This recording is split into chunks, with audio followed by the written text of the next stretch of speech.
I'm coping with this now because I've seen this in other parts. Now one has to look at the balance sheet for what it is. Now this comparison of the overall amount doesn't really respond to the issue whether risks have increased or not. The euro system has a very large volume of assets that have nothing to do with monetary policy, like gold, forex reserves, and others. If you compare it, the Fed's balance sheet is very, very lean, doesn't have assets, especially, or the UK Bank of England is also the same. So you have to compare in terms of additional risks caused by the two LTRO. You have to compare the ratio of instruments of monetary policy to GDP in the three different areas of the world. And what comes out is actually that this ratio is now 15% for the ECB, is 19% for the US, and is 21% for the Bank of England. So at the present time, to say that the risks for the ECB balance sheet are now higher than what they are in US and in the Fed and in Bank of England is not correct. The same conclusion one reaches if you look at the rates of change. The balance sheets of the other major central banks have expanded in a short period of time much more than the ECB's one. And that's what it was a point I want to make, because it actually clarifies also some of the concerns that have been expressed in various quarters, not only in the Wall Street Journal. Now, coming to your questions, where do I see growth? By the way, I'm confident that I've answered to questions in saying all this, so please don't find another question to ask. But so if where do I see growth coming? I said that it's a recovery is going to be very, very gradual, if not slow. But still, there are reasons for that.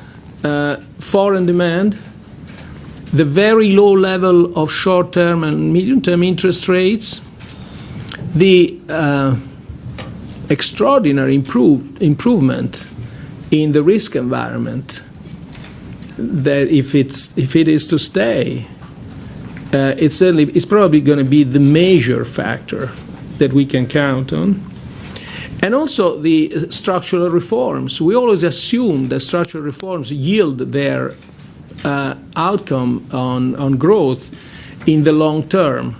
But that's not always true for all reforms. First of all, there is a signaling effect, there is a confidence effect, but there are some reforms that yield their outcome on growth, even in the short term. Your last question about transparency. I think the reasoning whereby if you have leaks, you've got to be transparent, it's kind of a little stretched. But let me say this. The ECB is very transparent.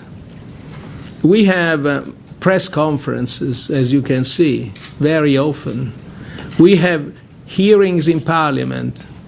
We have press releases. We have publications. So we think we are transparent. There's also something else to keep in mind. We are not, neither politically nor economically, the same thing as the US or the UK. Namely, we're not one country. And to some extent, you want to keep the deliberations of the Governing Council as separate as you can from the national identity of the various members in the Governing Council. I will never forget a conversation that I had time ago, but people who were there actually remember, maybe Vito remembers, Hans Dittmeier asking to remove the nameplates that in the first meetings of the Governing Council used to be there, would say Germany, Italy, Spain, and so on. And he said, no.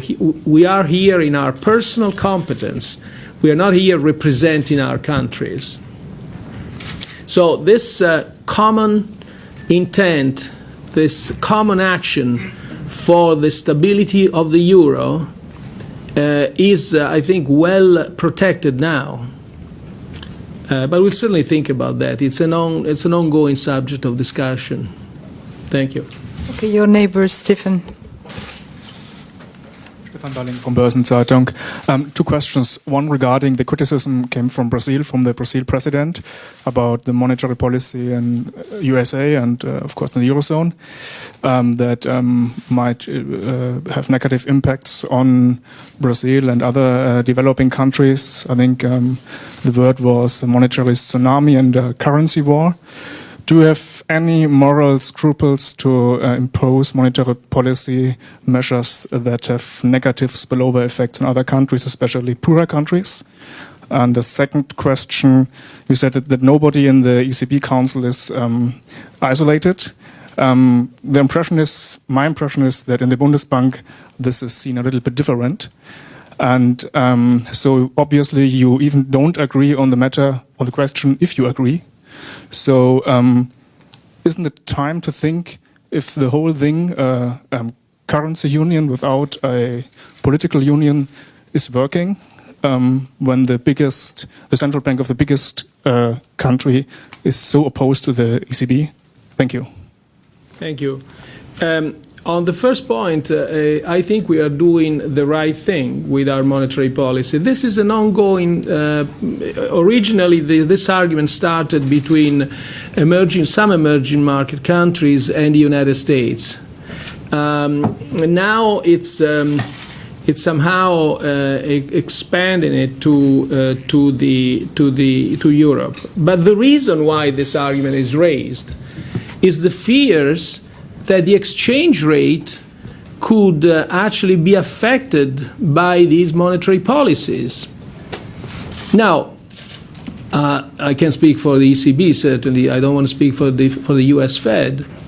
We don't run our monetary policy for exchange rate reasons or with exchange rate objectives, but only along with our primary remit, namely price stability in the medium term. But if you look at the data, if anything, the euro exchange rate has appreciated since we've done the two LTROs. As I was saying before, we are observing a significant inflow, return of interest, of confidence in the euro by the real money investors, by non-euro resident investors. So this criticism doesn't seem to be grounded, at least as far as we are concerned. The second point is, well, I certainly, as I said before, I don't think the Bundesbank is isolated. Don't forget, the decision on the LTRO was unanimous, so it's not isolated. And even when there are differences of views, it's not only Germany against everybody else or the Bundesbank against everybody else. There are always differences of views, and rarely, I would say never, if I can remember, the Bundesbank was alone in its views. So I think that isolation doesn't belong to our way of working, certainly doesn't belong to me. I'm determined, as I said before, I'm determined to do the right things and do them together. Thank you. Okay, Eva Kunen on the third rank, and then we will go on the left-hand side. Eva Kunen from Reuters. The staff projections were revised downwards for growth and upwards for inflation. What does this mean for monetary policy going forward? I'm sorry, what? What does this mean for monetary policy? And the second question is, if the desired effects from the LTROs, as you have mentioned earlier, is not going to be realized, what can you do? What else can the ECB do? How can you force banks to lend, or would you even maybe consider quantitative easing? Thank you. Now, on the first point, I think what we have to have our eyes on squarely is on our primary remit, namely price stability in the medium term. And I think we will look at that. As I said, we see upward risk, but we also see upward risk coming from the higher than expected oil prices, from indirect taxation that has been widely used by governments in their fiscal consolidation efforts, and from administered prices. But we also see downside risks to price to the price level coming from an environment which remains weak, from a labor market which, as you can see, remains slack, with actually unemployment going up, and so basically that's the outlook. And the second question was, if the desired effect. if the desired effect. Well, I just we at this point in time, I think at this point in time, I think both the two LTROs have had such a so far powerful effect, but also complex, that we have to see exactly how the economic and financial landscape has changed following these two operations, and there are many complexities that have to be thoroughly analyzed. Thank you. I'm sorry. Do you? No, Could you take the microphone? We never pre-commit. Now we have done the LTROs. We want to see exactly what the effects are. Okay, let's go to the left-hand side. You wanted to ask a question, please. Yes, Rainer Apel from the Executive Intelligence Review. Well, in the past years, also under your predecessor, Mr. Trichet, we've heard many declarations and statements, and then we have seen a very interesting history of ECB interventions that were made in spite of that, or in the opposition to that, forced by real developments, real economic developments, one may say. So my question is, you have tried to voice confidence, but if it's based only on monetary policy approaches, it's very risky. I just point to the fact that financial markets, to a larger extent, already in their investment decisions and so on, price in the possible or potential effects of this crisis in Syria and over Iran. We all know where this might lead to and turn things upside down. So my question is, have you taken these aspects into your considerations? And if not, when will you begin to do so? Well, when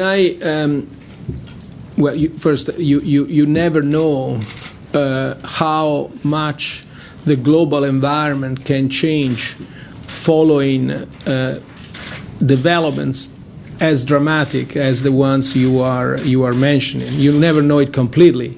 But when I said that we see some upside risks for the price level for the HICP, I mean that the oil price could end up being higher than expected, and this is linked to these risks, evidently. So that's the answer. Please. On the fifth rank, Ralph had teams, please. Oh, well, okay. Okay, go ahead. Bill Watts with Market Watch. Just where you talk about the LTROs as being, as another temporary measure, but we've seen the ECB engaging in these extraordinary measures since 2007. As of today, we've seen the Bank of England with its interest rate at an all-time low for 3 years. We continue to see extremely low rates from all the major central banks. I was just wondering, is this the way that you thought this would pan out when central banks began easing and doing coordinated easing several years ago? Did you think that it would last this long? And do you see any change? How do you see that environment changing, or are we in a period of long, stable rates? And sort of along that lines, do you think that markets have become overly dependent or addicted on the notion of global liquidity and low rates? Thank you. I think we call them non-standard measures for one reason. They are taken for non-standard situations. They are temporary in nature.